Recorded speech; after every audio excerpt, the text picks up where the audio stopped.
நண்பர்கள் அனைவருக்கும் அன்பார்ந்த வணக்கம். இன்றைய பதிவில் ஒரு தலைச்சங்கிடாரி ஒன்று விற்பனைக்கு வந்திருக்குது. இந்த கிடாரி பல்லு 4 பல்லுங்க. கிடாரி கண்ணோட விற்பனைக்கு வந்திருக்குது.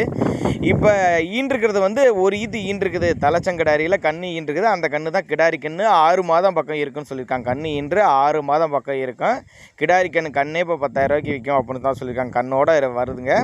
கறவை எவ்வளோ போனால் ஒரு 8 லிட்டர் ஷியோராக கறவை இருக்குது அப்படின்னு தான் சொல்லியிருக்காங்க. மடிக்கூச்சம்லாம் எதுவும் கிடையாது. கறவை காலணிக்க தேவையிட காம்பெல்லாம் நல்லா பூக்காம்புன்னு தான் சொல்லியிருக்காங்க. விற்பனை விலை எவ்வளோப்பானா ஒரு 43 ரூபா சொல்லியிருக்காங்க. இந்த மாடு கன்று சேர்ந்துமே 43 ரூபா தான் சொல்லியிருக்காங்க. 8 லிட்டரு கறவை இருக்குதுன்னு சொல்லியிருக்காங்க. கன்று போட்டு 6 மாதம் ஆயிடுச்சு. செனையும் 3 மாதம் செனையாக இருக்குது. செனையும் செக் பண்ணியாச்சு. 3 மாதம் செனையாக இருக்குது அப்படின்னு தான் சொல்லியிருக்காங்க. சரிப்பா, மாடு எங்கேருந்து போனால் சிவகாசி சொல்லியிருக்காங்க. சிவகாசி சொன்னாலும் தமிழ்நாடு முழுக்க டிரான்ஸ்போர்ட் வசதி உண்டு. ஒருவேளை நான் கொடுக்கக்கூடிய தகவல் உங்களுக்கு போதுமானதில்லைனா கூட அவரோட காண்டாக்ட் நம்பர் டிஸ்பிளேல கொடுத்துருக்கேன், தொடர்பு கொள்ளுங்க. 80 722 89 942 தான் அவரோட காண்டாக்ட் நம்பரு. 8 லிட்டரு கறவை, 3 மாதம் செனை, மடிக்கூச்சலாம் எதுவும் கிடையாது. பல்லு 4 பல்லு தான். தலைச்சங்கிடாரி இப்போ ஈன போனால் 2வது ஈத்து அப்படின்னு தான் சொல்லியிருக்காங்க. தேவைப்படும் நபர்கள் மட்டும் தாராளமாக அவரோட காண்டாக்ட் நம்பரை கான்டாக்ட் பண்ணுங்கள்.